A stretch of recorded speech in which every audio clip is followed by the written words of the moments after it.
Suamiku pewaris utama. Bab 30. Sengaja dibiarkan. Anak buahnya yang masih tersisa, sekitar 45 orang lagi, mendadak menghentikan perlawanannya, dan buru-buru berlutut di lantai, mengikuti gerakan bos mereka yang saat ini juga sedang berlutut, walau sejujurnya mereka tidak tahu kenapa disuruh berlutut.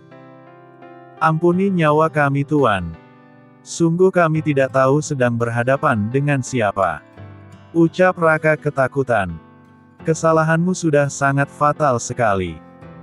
Kau telah berani mengancam tuan muda kami, dan seenaknya merubah namanya.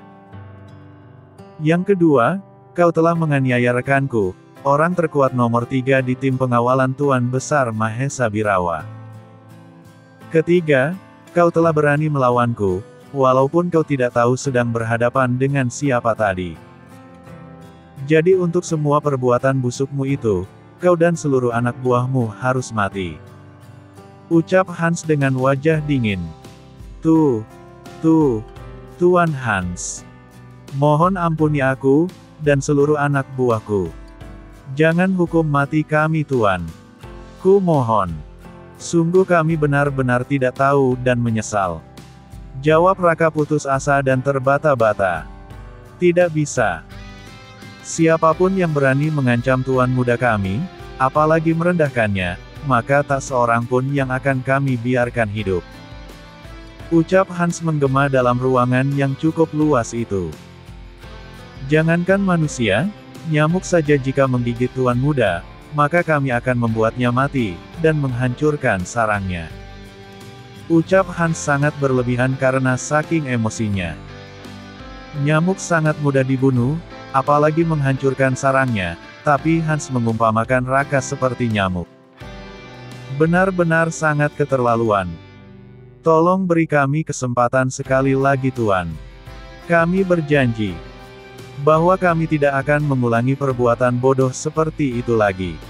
Ucap Raka memohon-mohon. Sekali tidak tetap tidak. Lagi pula kalian tidak berguna untuk tuan muda.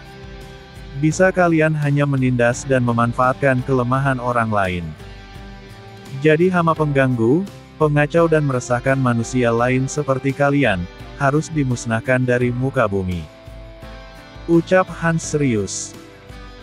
Tapi sebelum kau dan anak buahmu mati, kau masih punya kewajiban untuk menjelaskan kepada kami, kenapa bisa rekanku, si dewa kematian itu, takluk pada kalian. Aku beri waktu 2 menit untuk kau menjelaskannya. Ancam Hans dengan ancaman yang tidak main-main.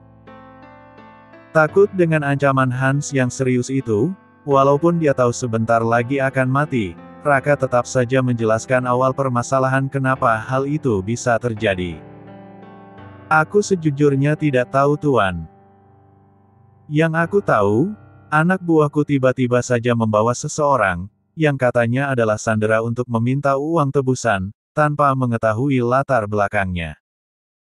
Terus, bagaimana caranya kalian bisa melumpuhkan rekanku itu?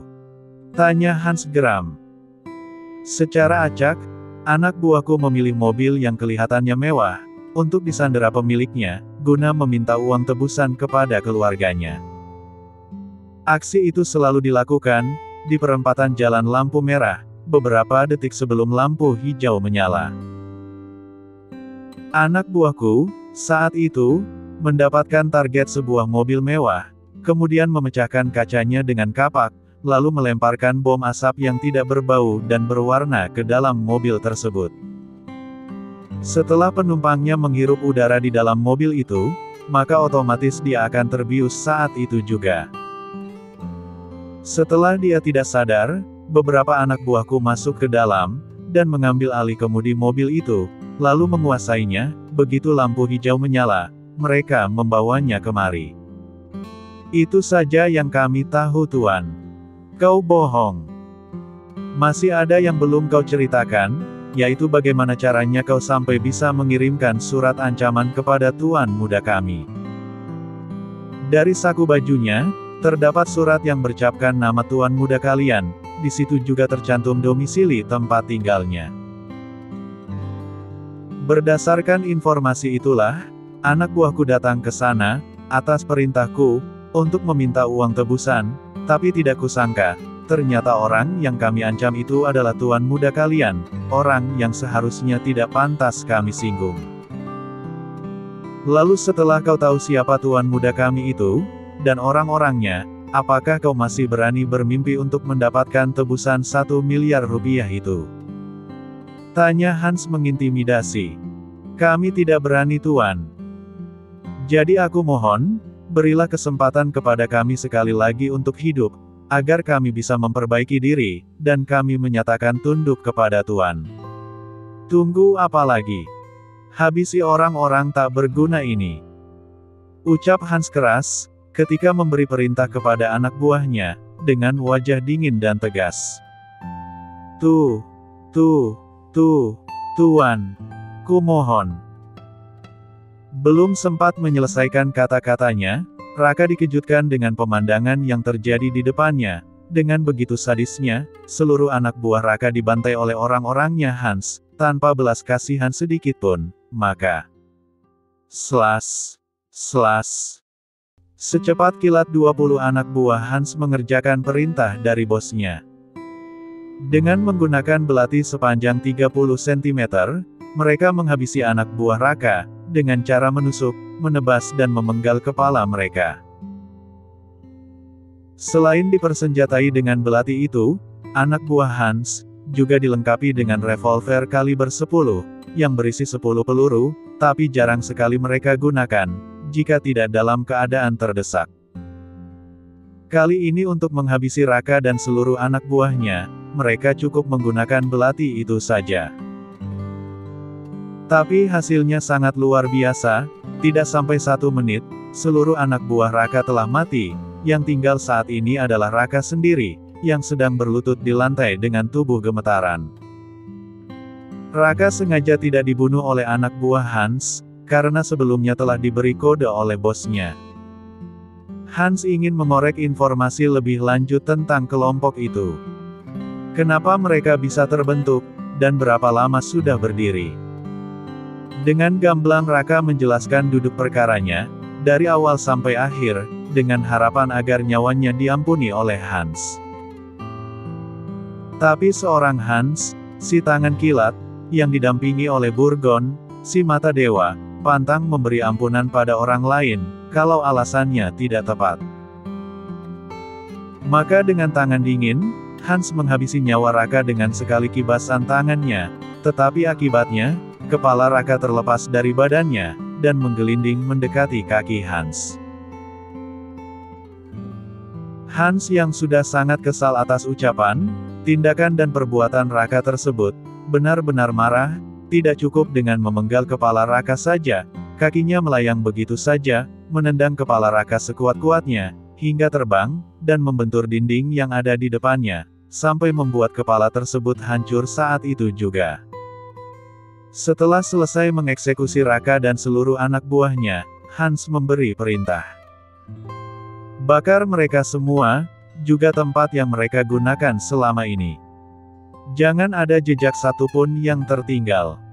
Ucap Hans tegas. Baik bos. Jawab anak buah Hans serempak, kemudian mengerjakan perintah dari bosnya tersebut. Sementara Hans dan Burgon, membawa tubuh Robin yang belum sadarkan diri itu, dan memasukkannya ke dalam mobil, lalu membawanya pergi. Sedangkan mobil Robin yang tadi sempat dibawa oleh anak buah Raka, dikendarai oleh anak buah Hans.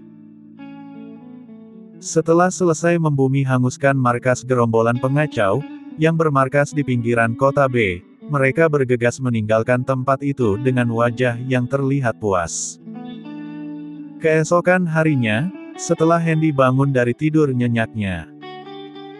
Sekitar jam 9 pagi, Hans dan Burgon, datang terburu-buru mendatangi Hendy, lalu menjatuhkan lututnya ke lantai, dengan wajah menghadap ke arah Hendy.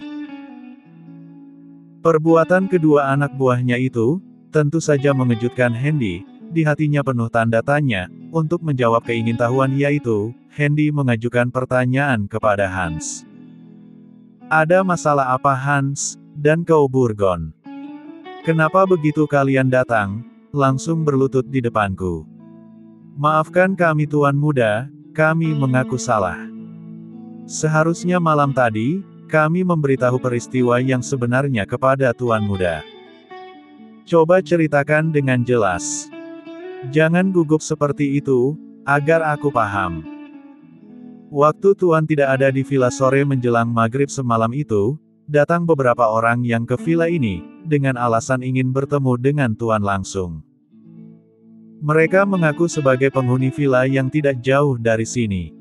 Lalu, ternyata mereka bukan salah satu penghuni villa di sini Tuan, mereka adalah gerombolan pengacau, atau preman kecil yang beroperasi di pinggiran kota B. Ketika tujuan mereka datang ke sini tidak tercapai, karena dihalang-halangi olehku juga yang lain, salah seorang di antara mereka melemparkan sesuatu, yang ternyata adalah surat, yang berisi ancaman. Maksudmu mereka mengancamku? Benar Tuan. Mereka menulis surat itu ditujukan untuk Tuan, agar Tuan mau menebus seseorang, yang saat itu mereka sandera, dengan uang tebusan sebesar 1 miliar rupiah. Seseorang? Siapa itu? Tanya Hendy penasaran. Rekan kami Robin Tuan, si dewa kematian. Apa? Bagaimana caranya mereka bisa mendapatkan Robin, dan menaklukkannya, padahal dia sangat kuat? Itulah yang awalnya kami juga heran Tuan, tapi setelah mereka menceritakan duduk permasalahannya, barulah kami mengerti. Ceritakan lebih jelas lagi. Mereka melumpuhkan Robin dengan menggunakan asap tak berwarna, dan tak berbau, tapi mengandung bius, yang sangat kuat sekali, sehingga ketika dilemparkan ke dalam mobilnya, Robin menghisap asap itu, lalu pingsan. Setelah itu, mereka membawa lari mobil yang ditumpangi oleh Robin, berikut dengan orangnya. Setelah mereka mengetahui identitas siapa Robin, melalui surat atas nama Tuan, dan tempat domisili Tuan, maka mereka datang ke sini sambil mengantarkan surat ancaman tersebut. Lalu di mana Robin sekarang? Apakah kalian meninggalkannya begitu saja? Tidak Tuan. Kami sudah berhasil membebaskan Robin, tapi... Tapi apa? Tanya Hendy penasaran. Kami sudah membunuh mereka semua Tuan, dan membakar mayatnya, berikut dengan tempat yang mereka gunakan selama ini. Begitu. Baguslah kalau seperti itu. Tapi kenapa kalian tidak melaporkannya padaku malam tadi? Maafkan kami Tuan, kami tidak mau mengganggu istirahat Tuan, maka kami berinisiatif untuk menyelesaikan sendiri, dan syukurlah, permasalahan itu telah selesai, karena hama pengganggu itu telah tamat riwayatnya. Berita tentang terbakarnya markas preman atau kelompok pengacau, yang selalu meresahkan masyarakat pinggiran kota B, merebak dengan begitu cepat di seantero kota B. Ditambah lagi dengan menghilangnya anggota gerombolan itu secara misterius. Pihak yang berwajib pun tidak menemukan bukti adanya perkelahian atau pertarungan di lokasi tersebut. Orang-orang cuma mengindikasikan bahwa kejadian itu murni kecelakaan yang disebabkan oleh kebakaran, hingga menghanguskan seluruh bangunan yang mereka tempati, dan membakar semua penghuninya ketika sedang tidur. Padahal sebenarnya mereka tahu, penyebab kebakaran tersebut, karena ditemukan bukti onggokan daging yang tidak terbakar habis, ditambah lagi dengan adanya beberapa potongan kepala yang terpisah dari badannya. Hasil akhir menyebutkan, bahwa penyebab kematian mereka adalah, konflik antar sesama gangster atau preman untuk memperebutkan satu wilayah kekuasaan. Tapi walau bagaimanapun, kematian kelompok yang sangat meresahkan tersebut, tentu saja sangat menggembirakan orang-orang di kota B umumnya, dan masyarakat yang tinggal di sekitar markas kelompok tersebut khususnya. Mereka sangat berterima kasih kepada orang yang telah menghabisi mereka, serta membebaskannya dari tekanan dan ketakutan yang selama ini mereka alami. Karena investigasi telah selesai, otoritas kota segera membersihkan lokasi kejadian, dengan menggunakan alat-alat berat, dan dibantu oleh orang-orang sekitar secara sukarela, sebagai bentuk terima kasih mereka, karena telah terbebas dari teror yang selama ini menimpa mereka. Tidak terasa waktu berjalan begitu cepat, pagi berganti siang, sore berganti malam, dan malam berganti pagi kembali. Peristiwa itu datang silih berganti, seperti perputaran roda yang berputarnya sangat teratur sekali. Hari berikutnya, sekitar pukul 8.17 pagi. Hendy memanggil orang-orangnya, untuk datang ke villa, guna membicarakan langkah-langkah apa yang harus mereka ambil, sebelum melaksanakan sesuatu. Mereka yang dipanggil antara lain adalah, Ivory, Hans Rams, Burgon, Erisa, James, Govin dan Robin, yang sudah sehat kembali, ditambah lagi dengan para komandan bawahan mereka masing-masing. Tanpa mau membuang waktu, Hendy memulai pembicaraannya. Aku sudah berjanji kepada Paman Tiger, untuk mengembangkan daerahnya, menjadi satu tempat tujuan wisata berskala besar. Mempunyai satu tim yang handal, yang akan diterjunkan ke sana, yang benar-benar menguasai tentang dunia pariwisata. Selain itu, yang perlu diperhatikan juga adalah tim pendukung, yang tugasnya mengamankan wilayah tersebut dari gangguan pihak yang tidak bertanggung jawab. Maaf Tuan Muda kalau aku menyela, ucap Ivory tiba-tiba. Ya, silakan saja Ivory, jawab Hendy ramah. Di kota manakah daerah yang ingin Tuan bangun itu? Tanya Ivory ingin tahu. Menurut informasi dari Paman Tiger, daerah itu bernama Desa BS, yang berada di kota S. Kontur tanahnya sangat cocok untuk daerah perkebunan, pertanian, dan perikanan. Ditambah lagi daerahnya yang berbukit-bukit, dan tak jauh dari desa itu, terdapat laut dengan pantai putihnya yang sangat indah. Kalau begitu, sebaiknya Tuan melibatkan putra daerah setempat. Karena mereka lebih tahu daerahnya masing-masing. Ucap Ivory memberikan saran pada Hendy. Di perusahaan kita, ada beberapa orang yang berasal dari kota tersebut, yang mempunyai talenta cukup bagus. Jadi aku sarankan kepada Tuan, untuk merekrut beberapa orang di antara mereka, untuk diterjunkan di daerahnya masing-masing. Itu jauh lebih baik. Apakah kau mengetahui di departemen manakah mereka bekerja saat ini? Tanya Hendy dengan antusias. Dua orang yang aku ketahui, berada di Departemen Sumber Daya Manusia, yang sekarang bekerja di perusahaan bahan baku pembuatan alat elektronik. Sedangkan dua lainnya, yang juga mempunyai talenta cukup tinggi, kebetulan saat ini bekerja di tempat yang sama, yaitu di bidang entertain dan pariwisata. Bagus kalau begitu. Apakah hari ini juga, kau bisa mendatangkan keempatnya untuk menghadapku? Bisa Tuan Muda. Saat ini juga aku hubungi manajer atau direktur tempat di mana mereka bekerja, agar bisa mengantarkan orang-orang yang dimaksud, untuk menghadap Tuan di kota Golden City ini. Baik. Aku tunggu beritanya. Ucap Hendy senang. Sementara menunggu mereka datang, aku akan membentuk tim yang akan diterjunkan di desa Sumber Sari tersebut. James dan Erisa. Aku tugaskan untuk menjadi ketua tim pengembangan daerah tersebut, yang akan didampingi oleh beberapa orang komandan, dan 200 orang tenaga pengamanan yang berasal dari kota ini. Sedangkan Burgon dan Robin, kalian tetap aku tugaskan untuk menangani proyek, di lahan baru yang kita beli itu, didampingi oleh beberapa orang komandan, dan 200 orang tenaga pengamanan juga. Sementara Hans dan Rams, tetap berada di kota Golden City ini, dibantu oleh beberapa orang komandan, juga 200 orang pengawal. Sedangkan sisanya, akan tetap mengamankan aset-aset vital yang ada di kota B, dan di kota Golden City. Besok aku akan meminta tambahan tenaga pengamanan kepada Iron, agar mengirimkan 1000 orang tenaga lagi ke daerah ini, yang terdiri dari 100 orang samurai, 100 orang ninja, dan 100 orang asasin, dan sisanya terdiri dari berbagai macam keahlian, untuk memperkuat tim yang sudah aku bentuk tadi. Sedangkan Govin, akan aku kirim kembali ke kota J, untuk mendampingi kakekku, agar bisa mengecek kesehatannya.